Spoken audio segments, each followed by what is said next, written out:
Hey guys, welcome to the Field of 68 YouTube channel. If you like what you see here, hit that subscribe button and you'll get more college basketball content just like this.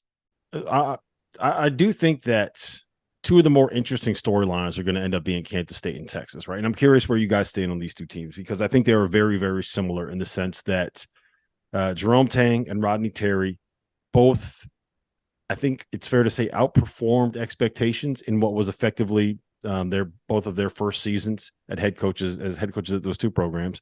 Both of them are bringing in all like mid-major All-American point guards and Max Abmas and Tylor Perry. And both of them have a couple of players on their rosters and, a Dillon Mitchell and Arthur Kaluma, nae'qwan Tomlin, players like that, who we're all expecting to kind of take a leap and can be kind of, if you want to talk about like national X factors or whatever, I think you put those guys in those conversations. So if you're betting TO's Bally Sports salary on this, Fanta, who is going to be better this season, Kansas State or Texas, and why? Wow, that's a hell of a question. I'm going to go with Kansas State. I think that Tylor Perry and Arthur Kaluma are going to be able to step up to the plate and keep the winning going. Obviously, what Kaluma was part of last year at Creighton, I think that only translates. Perry comes from a winning program in North Texas. nae'qwan Tomlin is one of my favorite players in college basketball because his motor is relentless. And he's a guy that, yes, his stats show up, but he does so much more than just his stats. His stats will be louder this year, too. They're going to be louder. This to me, I understand the whole take about year one outperforming, but I just think there's a little bit more depth and a little bit more known in the Little Apple than there is at Texas. And it's not to say that I don't like the way that Texas could play, and I don't like the Texas potential. But guys, Marquise Noel was unbelievable. But Texas lost Marcus Carr, Sir'Jabari Rice, who, if you look at Sir'Jabari Rice over the last month of last season, he was a starter. He was absolutely phenomenal for Texas.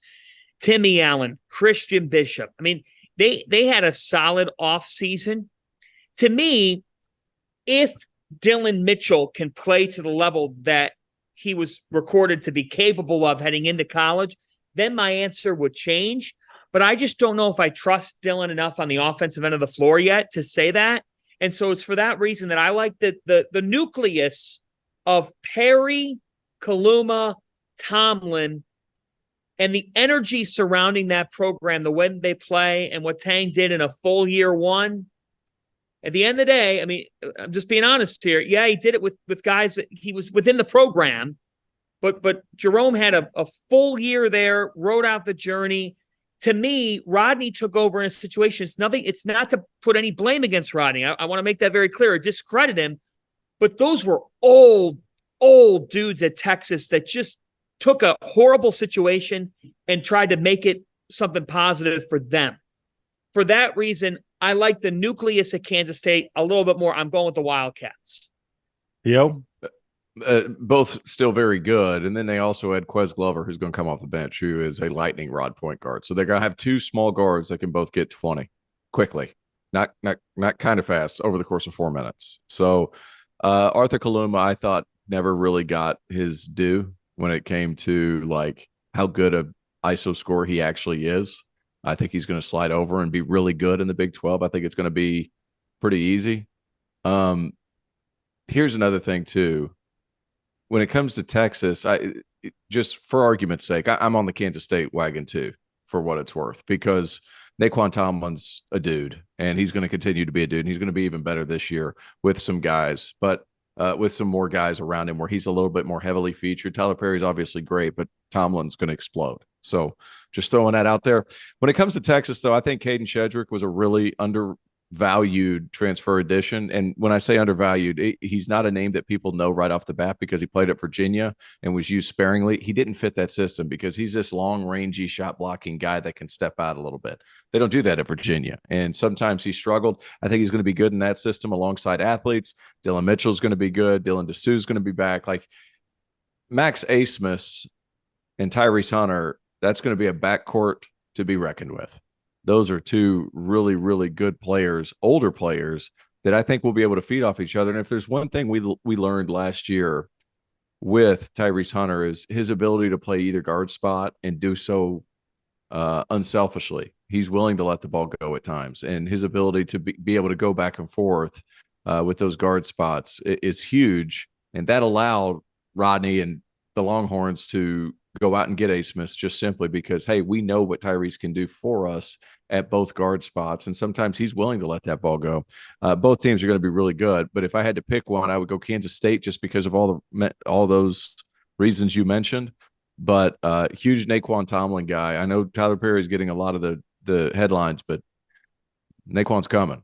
I'm just telling you.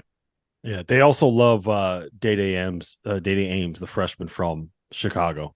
Another tough, your typical 6'1" tough Chicago guard. Got a lot of Jakob pulling in them. I tend to lean Texas, but I do think that the fact that Texas is ranked 12th in the Almanac and Kansas State is unranked says a lot about where people view them. So I think that at this point, like Kansas, it's a coin flip, and I don't understand why there's that much of a gap between the way that people view them. Big news.